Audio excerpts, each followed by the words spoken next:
if you can block and that knife is sharp or serrated, it's going to do some damage. But more importantly, it's going to stop the limb from reaching you. That's what we start with, and that's a big part of this bag here.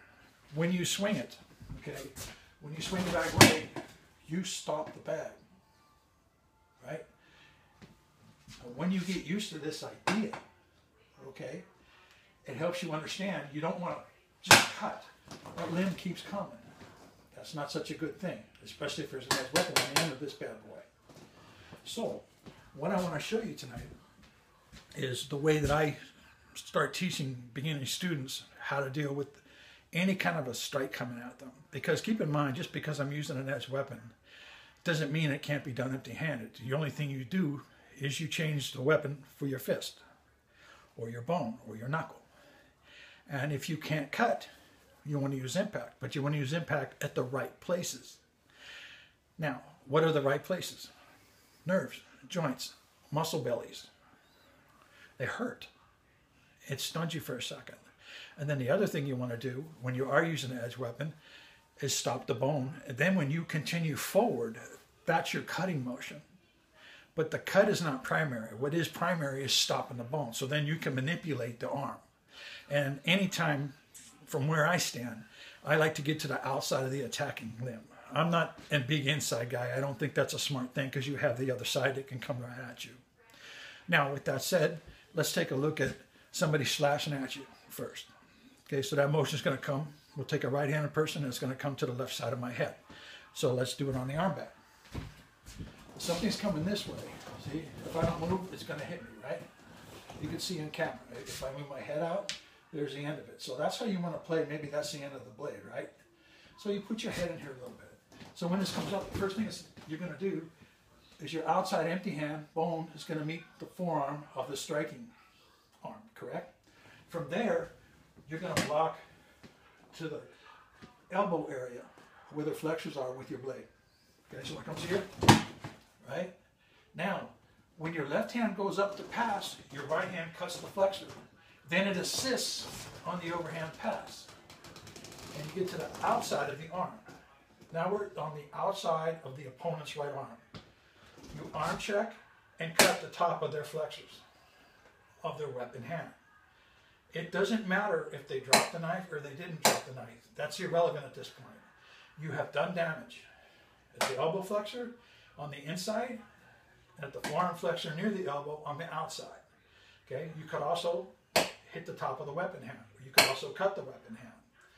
From this point, you're on this side. You arm trap. Now, when you push on an elbow, they're going to turn. They're going to usually expose the calf muscle of their right leg. You reach down and you cut the calf muscle, or you can stab the thigh. You have options. My point is, what I'm trying to illustrate here is you want to shut down the function of the limbs. Okay? If you take care of the weapon-bearing hand, it takes away their ability to do as much damage with it, especially if you're cutting actual flexors. That's important to understand. Okay? Now, same thing with the top of the calf muscle. If you cut the flexors, that leg's not going to work so well. This gives you the ability to run away. You don't want to stand there and fight somebody with a weapon. That's not a good choice ever. And another point I'm trying to make is if we're in a situation like this, it's because we had no choice. If you're trained properly, you're going to try to get away. If you're not trained properly, you're going to be stupid and stand there and fight. You may win, you may not, but you could sure as hell run a bad risk of getting hurt bad. What I want to illustrate is here, limb targeting is very vital, especially when we have weapons and we can't get away. And more importantly, when they have weapons, it gets scary. You know, because a knife is a lethal weapon. Now, there's a lot of people that have fought and gotten away and done really well against the blade. Yeah, they got cut up some, right? The whole point is if you study limb targeting, you really stack the odds in your favor no matter what. You don't want to stand there and fight. You want to practice shutting their function down. And that's what you want to get good at, okay? Being in the ring, being a boxer, being an MMA fighter, being a Brazilian Jiu-Jitsu guy, keep in mind that is sport. And I love all of it. But it's not this stuff. So Please don't mix the two. And I'm not trying to say one thing or another on that level. What I'm talking about is a scary, nasty, violent attack from a predatory person that means to do you harm. And so if you study limb targeting, it really adds to your ability to manipulate the situation to your safety. That's what I'm after here. So, okay, now after I ran my mouth about all that, let's have some fun with the idea of passing overhead or zoning out and passing underhand and what we do with that. Again, this will be the slash coming forward, right? So if we want to look like the first one I demonstrated before was the overhead pass, right? When you do an overhead pass, you're generally entering, coming in, right? So the advantage is, remember, I'm going to always talk about the articulation of the limb. And I demonstrated this whole thing in the beginning because this is very relevant to how it really works. The shoulder joint is not a very strong joint from a rotary perspective, from a linear perspective, from a vertical perspective. The shoulder joint is strong when it's pressing, like you do a military press or a handstand push-up. Then your shoulder is very strong. Any other way, it's not your shoulder. It's usually your chest or your back muscles. So it's important to understand how that works. That's why the shoulder muscle is not a very big muscle anyway. It has a limited structure. Okay, the front and back of the shoulder muscles have nothing to do with you lifting. So that's where the shoulder is strong. But it's not strong pulling downward. So when you lift the hand, it's going to go up. So when this strike comes at you, the first thing you're going to practice doing, lock here, okay, his forearm, then the knife, you're going to strike the elbow joint, or just before it, or you can even hit the bicep if you like. But the idea is you're stopping first. So it comes here, you stop. Then the next motion is going to be, you start to go inward and circle your left arm in an arc. And then your right arm cuts. Then it switches over, and your right arm is going to help the arm circle over this way. Then your left arm is going to trap. So now you're on the outside of the attacking weapon limb, right? Then from there, you can do cuts. Okay, my preference is a high forearm cut next to the elbow. We've damaged the flexors here. We want to damage the flexors here. Okay, that compromises the weapon-bearing limb. And then from there, when he's turned, I want the ability to take care of some lower extremity here, so he can't chase me so easily. So you either stab a thigh muscle, you can cut a calf muscle, okay? My object is to shut his function down. Again, it's not about lethality. He may bleed out. I may hit an artery. But the other thing I like about this is it's the most effective way to shut somebody down. And it's arguable in court. I'm showing restraint. I didn't try to cut his throat. I didn't try to do a lethal stab. I want to take care of his ability to harm me. And when you look at it from a physical perspective, it's about, can he step for me? Is it about, can he reach me? And then once I'm done, he's nullified, I have to stop. That's a good time to bail. So that's the perspective of which I'm talking to. Now let's get to the actual fun part and work on the technique. So again, I'll show it to you slow. Okay, high line, you block, cut, raise, circle overhead. See how it's going to go overhead? Right away you trap, or call it a monitor, with inward pressure. He's going to turn, okay? Cut the flexor here. Hopefully it's really compromising the knife side. We're going to hit the calf muscle or stab the thigh, and we're going to bail. Okay? Now looking at it from a faster perspective, you notice I'm going to push the bag away, so it gives me a feed. All right?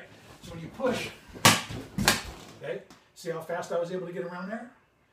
Now from here, I've already cut here, I'm pushing here, he's turned, I want to touch the calf muscle, I'm out of there. Okay? That's what you're after. So, okay, now let's just narrow it down to the motions. Okay, so here, up, see how it's going overhead there? Now to the outside, cut the flexor, cut the calf, run. All right? One more time. Here.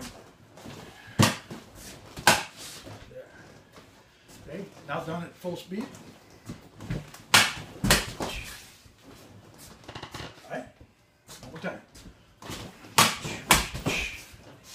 Okay? Now, That's an entry motion. We're coming forward. Why would I use that motion? Well, because like I said, they're compromised this way when you're lifting up on their arm. Now, you can also do a rearward motion or a retreating motion. And what that requires is you got to hollow out because you have to clear, your belly has to clear the blade. I'll demonstrate that slowly. Okay? So what happens here, right? Lock here. Now when you hollow out, you zone. Okay? You want to zone out. From here, you cut the bicep right across the muscle. You monitor, you get to the outside. Okay? You come in, do your leg cutter step. And you run. Okay? Look at it again. Cut here, I'm out. Bicep cut, I'm passed. Now I'm to the outside of the weapon bearing limb, correct? Reach in, stab or cut, calf or thigh. And we bail. Okay, a little bit faster speed. Okay, one more time. The important part, when you're here, see, you need room. Right in here. You cut, top pass, parry, I'm out. Okay. I hope you enjoyed this. I just decided that I'd like to start doing some tutorials to help people understand a little bit more about this bag. It's also a nice way to introduce myself to the public out there. I am trying to grow a business little by little by little. I take private students, and you know, if anyone is interested, just email me at billyboston@gmail.com. And I'll be happy to talk to anybody, do workshops, seminars. And I enjoy it a lot, and I have a lot of fun. And I keep it fun. But I'm all about personal safety. I'm not real sport-oriented. It's not my thing. But I am safety conscious and personal protection and self-defense. Those are the things that I've really concentrated on over the years of my training. And I've had, like I said, I've had some wonderful teachers, so I can't say enough about them. But the important thing is when you work with any kind of an apparatus, it doesn't matter what it is, you want to bring realism to why you're using it. And probably the most beneficial part has to be that you could do things full speed and full power. You don't have to hold back. And when you stop and think about that, when you're training with a partner, you have to use a lot of control. I address that with some armor, you know, so you really don't have to use all that much control. And you can really get into the nuts and bolts of why things work. And really, it's all about quickness and timing. And timing is an interesting point, because if somebody's really, really fast, they can wait a little bit longer. If somebody is slower on the curve, they have to respond faster. And when you're working with an apparatus like this, it doesn't replace a person, but what it does do is help you understand ranges. There was that arm sticking out there.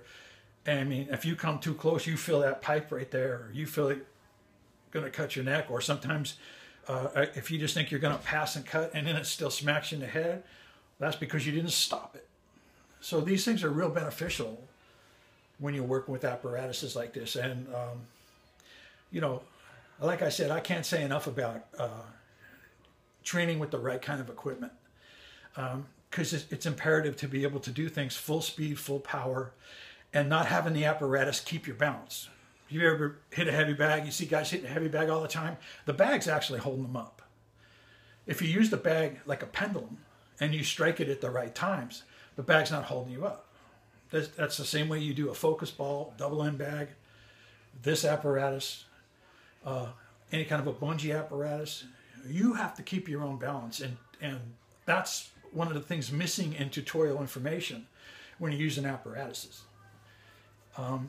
So with that said, anyway, I hope you enjoyed it. I don't want to be too long-winded. I enjoyed presenting it to you, and there'll be more to follow.